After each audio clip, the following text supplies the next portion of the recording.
நான் மாப்பிள்ள தனியா உட்காந்துக்கிறா ஒரு எவ்வளவு வெயிட் பண்றது அந்த ஆள் எங்க இருந்து விடுறாரு வெளியவே உட்காந்து இருக்கணுமா கடுப்பாக்குது மாப்பிள்ள அட நாடா ரொம்ப ரோதனை குத்துங்கிறான் சொல்லு மாப்பிள்ள என்ன பண்ணலாம் நீ தாண்டா என்ன ஒரு ஐடியா பண்ணோம் உங்க அப்பா என்ன பண்ணுகிறான் உள்ள தெரியல உள்ளதாங்குது உள்ளதாங்கிறானா என்ன பண்ணலாம் நோ கொஞ்சம் நில்லாம் என்னப்பா எனக்கு வேலை இருக்க இந்த வேலையை முடிச்சு குத்துனா 500 ரூபாய் தானா 500 என்னப்பா பண்ணா இங்க விட்டான் போயிட்டு அந்த ஆள் கிட்ட ஜானி கூப்பிச்சின்னு மட்டும் சொல்லு அது சொன்னா 500 குத்துருவியா அட கண்டிப்பா குத்துறோம்ண்ணா சரிதான்பா மாப்பிள்ள புரியுதா புரியுது நோ யாருப்பா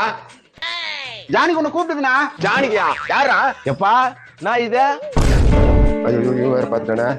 ஒண்ணிலப்பா நீ போயா காடியில வேணா பிரியாணி வாங்கி கொண்டு பிரியாணியாப்பா வாங்கி தந்து பாய்ந்தா அது ஒரு ட்ரம்முக்கு பாரு அதுக்கு வாங்கி கொடு போய் பச்சாடா உங்க அப்பனுக்கு சரி வா போலாம் நம்ம பா போயிட்டானுங்க எங்க பாக்குது ஜானிக்கா ஆனந்தான் தெரியும் போயிட்டானுங்களா போயிட்டானுங்களா என்னடா சொல்றேன் ஆனந்தான் சொல்லி அனுப்பிட்டானு ஜானி கூப்பிடுதுன்னு போடுதானுங்களா என்ன ஏமாச்சிங்களா 500 ரூபாய் தரேன் நாங்க கொடு நானே 500